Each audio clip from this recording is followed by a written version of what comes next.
네, 금요일 아침 연예계 뉴스 살펴보겠습니다.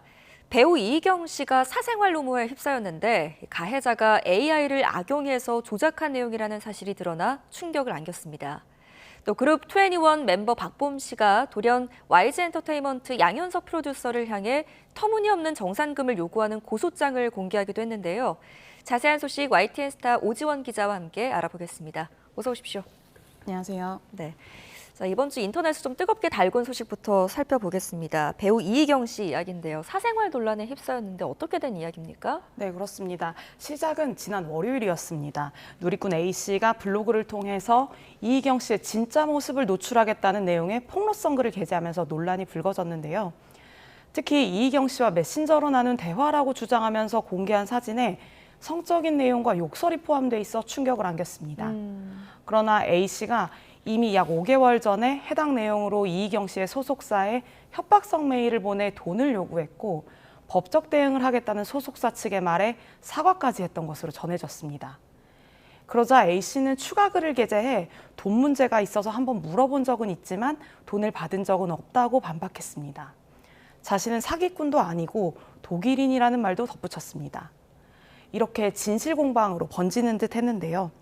갑자기 논란 이틀 만에 A씨가 AI로 조작한 사진이었다고 털어놨습니다. 갑작스러운 태도 전환에 혼란스러움은 가중됐고 A씨는 어제 또 한 차례 글을 올려 돈을 안 받았고 협박도 안 당했다. 여기까지만 말씀드릴 예정이라고 밝혔습니다. 네, 당사자인 이희경 씨는 얼마나 참 억울하고 화가 났을까 싶기도 한데 이미지가 참 중요한 거잖아요, 연예인들에게는. 더군다나 이렇게 AI로 조작한 내용으로 거짓을 만들어서 퍼뜨렸다면 조금 더 처벌받을 가능성이 높아질 것 같은데 어떻습니까? 네, 우선 소속사는 AI로 조작해서 이희경 씨에 대한 허위 사실을 퍼뜨린 A씨에 대해 명예훼손 등의 혐의로 형사고소를 할 가능성이 있습니다. 실제 형사 입건돼 경찰 조사가 진행된다면 카카오톡 서버를 들여다보거나 포렌식 등을 통해 대화 내용 캡처의 진위를 가릴 수 있습니다. A씨의 허위사실 유포 행위는 정보통신망법상 명예훼손에 해당할 수 있고 이는 최대 7년 이하의 징역, 10년 이하의 자격정지 또는 5천만 원 이하의 벌금 처벌이 가능합니다.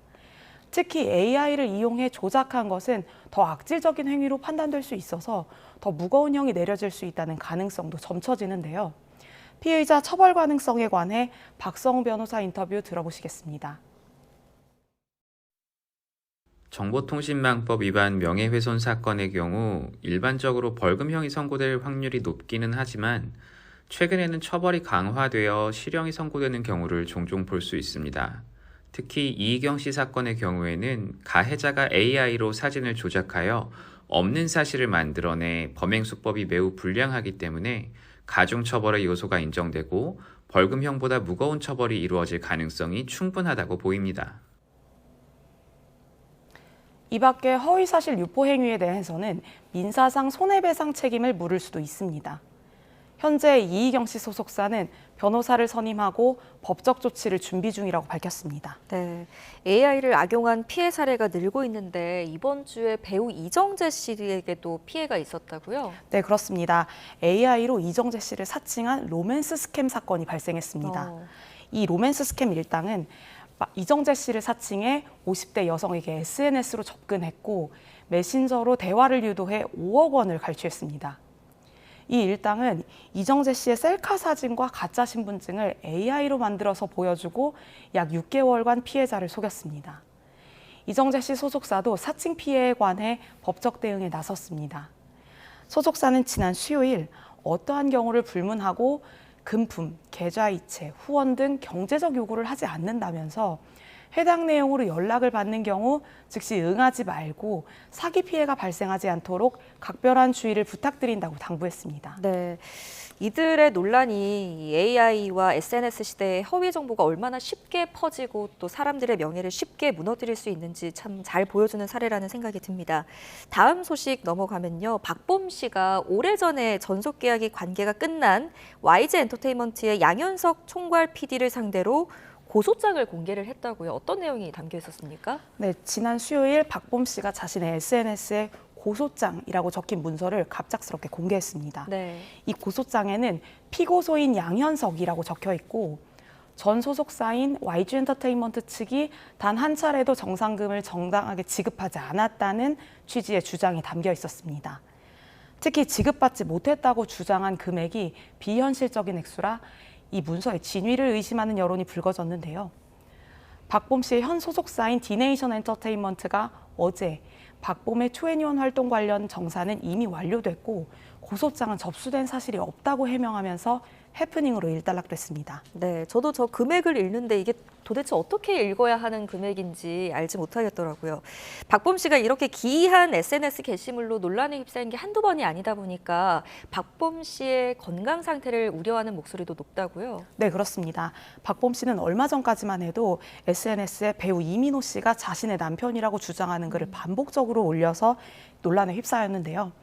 팬들이 계속해서 허위 주장이 담긴 SNS 글을 게재하지 말라는 지적을 하고 있지만 박봄 씨는 아랑곳하지 않고 이해할 수 없는 글들을 SNS에 올리고 있습니다. 그렇다 보니 내용의 진위를 궁금해하는 여론보다는 박봄 씨를 걱정하는 팬들의 목소리가 높습니다.